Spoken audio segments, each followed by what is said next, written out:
insultda eng muhimi vaqtni boy bermaslik.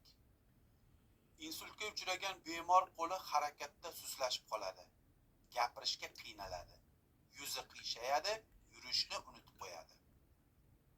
O'z-o'zidan kasallik o'tib ketadi deb kutmaslik kerak. Insultdan keyin har bir daqiqada miya hujayralari yo'qolib boradi. Lekin asosiysi tiklanish imkoni bo'ladi. Igloterapiya insultni davolashda juda samarali usul bo'lib kelgan. Ben yürüyemiyorum. Ben yürüyemiyorum.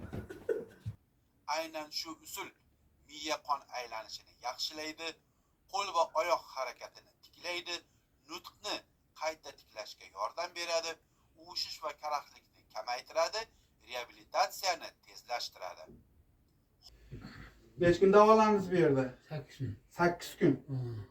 Yana 2 kununuz qoldi, to'g'rimi? Ha. 2 kunga chidamasdan hozir ketmoqchisiz. Ha, gidiyormuş. Bering qo'lingizni bering. Ha. To'g'ri turib oling.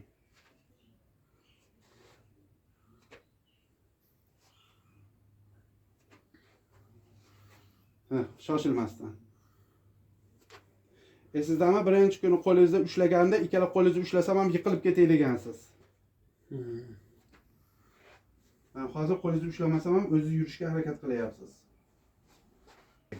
Bosh qo'ying oyog'ingizni. Oyog'ingizni bosh qo'ying. Ha, qani?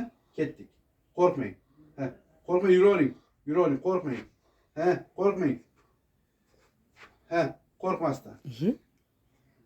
Ha, qo'rqmang. Siz ish yaptırırsın. Yo'q, ushlaganim yo'q. Ushlaganingiz yo'q. Ushlaganim yo'q. Qo'rqmang. Ha. Hoziroq yozing yoki qo'ng'iroq qiling.